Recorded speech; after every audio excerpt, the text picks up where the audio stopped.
গ্রীষ্মকালীন বর্ষা সহ রাজ্য জুড়ে রেমালের তাণ্ডবে ভারী বর্ষণে রাস্তা ধসে গিয়ে যোগাযোগ বিচ্ছিন্ন। ঘটনাটি ঘটে উত্তর জেলার পানিসাগর মহকুমার অন্তর্গত তিলথই ভিতরগুল সড়কের প্রথম ব্রিজ সংলগ্ন এলাকায়। স্থানীয় লোকজনেরা জানান, গতকাল রাত্রিতে মুষলধারে বৃষ্টিপাতের কারণে পেভার ব্লক দ্বারা তৈরি রাস্তাটি ধসে পড়ে মরণ ফাঁদে পরিণত হয়। স্থানীয়রা জানান, রাস্তাটি তৈরি হয় বিগত প্রায় 16 বছর পূর্বে। রাস্তা তৈরির পরবর্তীতে ওই এলাকার কিছু অংশ নদী গর্ভে চলে যায়।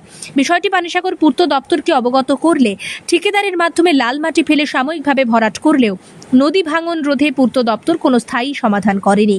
এলাকাবাসীদের অভিযোগ, তৎকালীন পূর্ত দপ্তরের গাফিলতির কারণেই রাস্তাটি আজ মরণ ফাঁদে পরিণত, যার ফলশ্রুতিতে সাত সকালে রাস্তা পারাপার করতে গিয়ে স্থানীয় এলাকার বাসিন্দা রানু দেবনাথের 18 বর্ষীয় পুত্র রাহুল দেবনাথ বাইক দুর্ঘটনায় পতিত হয়। দুর্ঘটনার পরবর্তীতে এলাকাবাসীরা আহত রাহুলকে উদ্ধার করতে ব্যর্থ হয়ে তড়িঘড়ি খবর পাঠায় পানিসাগর অগ্নি নির্বাপক দপ্তরে। খবর পেয়ে অগ্নি নির্বাপক দপ্তরের কর্মীরা ছুটে গিয়ে আহত অবস্থায় রাহুলকে উদ্ধার করে তিলথই প্রাথমিক হাসপাতালে নিয়ে আসে।